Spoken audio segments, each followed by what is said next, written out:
Hello hi friends. KSP 24 Telugu మన YouTube ఛానల్ని subscribe చేయండి. వీలైతే ఓ లైక్ కొట్టడానికి ట్రై చేయండి. సో సబ్స్క్రైబ్ చేసుకుంటే ప్రతి ఒక్క వీడియో మొట్టమొదటిగా మీరే చూస్తారు. ఇటు గవర్నమెంట్ నుంచి కావచ్చు, ఇటు సినీ రంగానికి సంబంధించినవి కావచ్చు, ఎప్పటికప్పుడు అప్డేట్ అయితే మన ఛానల్లో ఇవ్వడం జరుగుతుంది. సో ప్రతి అప్డేట్ కూడా మన ఛానల్లో వీడియోలు దొరుకుతాయండి. సో ఈ ఛానల్ని సబ్స్క్రైబ్ చేసుకోండి. పక్కన బెల్ ఐకాన్ ఉంటుంది, దాన్ని యాక్టివేట్లో పెట్టుకోండి. ప్రతి నోటీస్ కూడా మీకు వెంటనే వస్తుంది. ఇటు సినిమాకు సంబంధించిన వీడియోస్, ఇటు రాజకీయానికి సంబంధించిన వీడియోస్ సోషల్ మీడియాలో ఎప్పటికప్పుడు మీకు మన ఛానల్లో రావడం జరుగుతుంది. Please subscribe. ఏపీ ప్రభుత్వం తల్లికి వందనం పథకంపై కసరత్తు సాగిస్తుంది. లబ్ధిదారుల ఆర్థిక భారం పైన లెక్కలు సిద్ధం చేసుకుంటుంది. కూటమి పార్టీ తాము అధికారంలోకి వస్తే బడికి వెళ్లే ప్రతి విద్యార్థికి తల్లికి వందనం అనే పథకం కింద ఏడాదికి 15,000 చొప్పున ఇస్తామని ఎలక్షన్లప్పుడు మాట ఇచ్చారు. ఆ మాట ఇచ్చిన కారణంగా నీకు 15,000 నీకు 15,000 అంటూ సోషల్ మీడియాలన్నీ చక్రాలు కొడుతూ మిలియన్ల వ్యూస్లు, మిలియన్ల లైకులు సాధించాయి. సో ఇప్పుడు ఆ పథకం పైన కీలక చర్చలు జరుగుతున్నాయి. ఎంతమంది విద్యార్థులు ఉన్నారు, ఎంతమంది తల్లులు ఉన్నారు, వీళ్ళందరి ఖాతాలోకి ఎంతైతే డబ్బులు అవుతాయి అని చెప్పి, దానికి సరిపడే బడ్జెట్ ఎంత అవుతుంది అని చెప్పి లెక్కలు వేసుకుంటున్నారు. ఇకపోతే ఈ పథకం వచ్చే జూన్లో, అంటే హాలిడేస్ ఇచ్చి మళ్ళీ స్కూల్ ప్రారంభించినప్పటి నుంచి ఈ పథకం అమల్లోకి వస్తుంది అన్నమాట. సో ఈ పథకానికైతే మళ్ళీ కొన్ని కండిషన్స్ అయితే ఉన్నాయి. ఆ కండిషన్స్ ఏంటో తెలుసుకుందాము. గతంలో వైసీపీ పార్టీ అమ్మఒడి అనే పేరును, ఇప్పుడు టీడీపీ కూటమి పార్టీ ఏదైతే ఉందో దానికి తల్లికి వందనం అనే పేరును మార్చడం అయితే జరిగింది. వైసీపీ ప్రభుత్వంలో 15,000 ఇస్తామని చెప్పి పాఠశాల నిర్వహణ పేరుతో 1,000 రూపాయలు, ఆ తర్వాత 2,000 చొప్పున కట్ చేసుకొని 13,000 రూపాయలు అయితే అందించడం జరిగింది.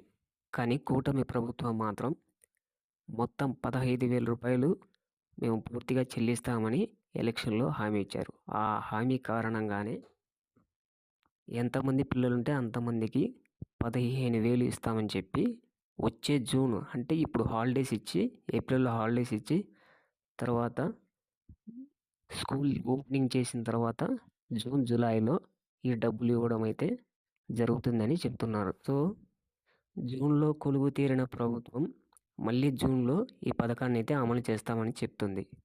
అంటే మొత్తం 5 సంవత్సరాలు కూటమి ప్రభుత్వం కాగా, 1 సంవత్సరం అయితే ఈ విద్యార్థులకు, 1 సంవత్సరం అయితే ఈ తల్లికి వందనం పథకం కోత బిగిస్తుందని చెప్పుకోవచ్చు. మిగతా 4 సంవత్సరాలకు ఈ పథకం అయితే అమలు కానుంది. ఈ ఏడాది జూన్లో విద్యా సంవత్సరం ప్రారంభం కాగానే ఈ పథకం అయితే అమలులోకి రానుంది. అర్హులైన తల్లి ఖాతాలలోకి నేరుగా తమ అకౌంట్లలోకి వేస్తామని చెప్తున్నారు. 2024-2025 విద్యా సంవత్సరంలో రాష్ట్రంలో దాదాపు 81 లక్షల మంది విద్యార్థులు చదువుతున్నారు. అయితే ఇందులో ప్రాథమికంగా 69.16 లక్షల విద్యార్థులు దీనికి అర్హులుగా గుర్తించడం జరిగింది. ఇక ఈ పథకానికి అమలు దాదాపు 10,300,00,000 అవసరమని అధికారులు ప్రాథమికంగా అంచనా వేస్తున్నారు. ఇదే సమయంలో విద్యార్థులకు 75% హాజరు నిబంధన కొనసాగుతుంది. 2025-2026 ఈ పథకానికి నిధులు కేటాయింపులో భాగంగా ప్రస్తుతం కసరత్తు చేస్తున్నారు. ఈ పథకం అమలుకు సంబంధించిన విధి విధానాలపై అధ్యయనం కొనసాగుతుంది. గతంలో వైసీపీ ప్రభుత్వం మార్గదర్శకాలను సమీక్షిస్తున్నారట. ఆదాయ పన్ను మార్గాలను, ఆదాయ పన్ను చెల్లింపుదారులు, తెల్ల రేషన్ కార్డు లేని వారిని 300 యూనిట్లు విద్యుత్ వినియోగించే వారిని, కారు కలిగి ఉన్న వారిని, అర్బన్ ప్రాంతంలో 1000 చదరపు అడుగులు కలిగి ఉన్న వారిని, ఇలాంటి వారికి ఈ పథకం అందడం లేదు. ఇక ఇప్పుడు కొత్త నిబంధనలను కూటమి పార్టీ అధికారికంగా ఖరారు చేయాల్సి ఉంటుంది. విద్యుత్ వినియోగంపై కారు ఉండడం వంటి నిబంధనల గతంలో కూటమి సర్కారు వ్యతిరేకించారు. మరి ఇప్పుడు కూటమి సర్కారు మళ్ళీ ఎలాంటి నిబంధనలు పెడతారో వేచి చూడాలి. తల్లికి వందనం నిధులు జూన్లో జమ అవుతాయని స్పష్టత ఇచ్చిన అర్హత మార్గదర్శకాల పైన లబ్ధిదారుల్లో ఉత్కంఠ రేపుతుంది.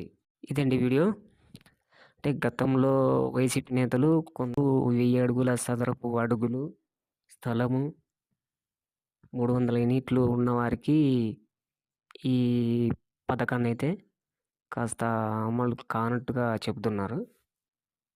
సో ఇప్పుడు కూటమి సర్కారు ఏ రూల్స్ అయితే పెడుతుందా అని ప్రజలు అనుకుంటున్నారు అనమాట. ఈ వార్త.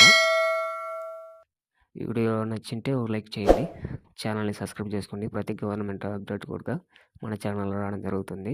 అంతేకాదు మన సినీ రంగానికి సంబంధించిన వీడియోలు కూడా మన ఛానల్లో రావడం జరుగుతుంది. ఓకే అండి, థ్యాంక్ యూ.